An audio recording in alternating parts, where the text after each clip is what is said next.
Je to jedno, či na týždennú cestu alebo polročnú, vždy som pobalený takisto.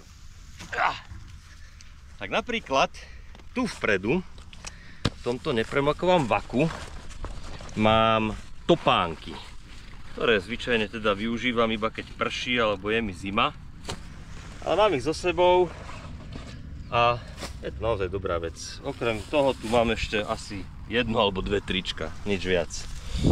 Ďalej mám samozrejme so sebou aj prilbu, ladvinový pás, ochrana kolien, okuliare a tento skvelý a najlepší tangvak, ktorý si takto zoberieš a ideš do reštiky kdekoľvek.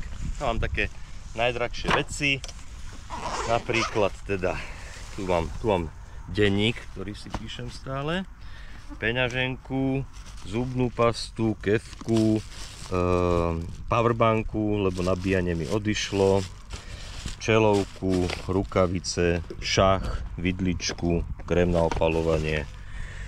A to je asi aj všetko, čo by... A ešte šampón. Aha, hrebeň proti komárom niečo a slnečné okuliare a sluchátka. Čiže to je všetko, čo mám tu. A vzadu, to je vlastne už posledné, tam mám hodené takto dvoma gurtňami stiahnuté motorkárske oblečenie, ktoré tiež využívam teda až keď je zima. Nejaká extrémna, väčšinou chodím v zelenej mikine, ktorú mám aj teraz na sebe. Túto skvelú karimatku, ktorú človek takto hodí a hneď spí. No a v tomto nepremokavom vaku mám už iba teda pár vecí, také skôr na spanie by som povedal. No, mám tu vlastne spacák, ktorý používam už od roku 2017, paperový, perfektný, není mi nikdy dom zima. Nepremok, keď prší, tak si ho proste dám. Stan, ktorý som použil asi 3-krát na tejto ceste, ale tak niekedy je dobrý, keď sú komáre alebo keď fakt, že prší.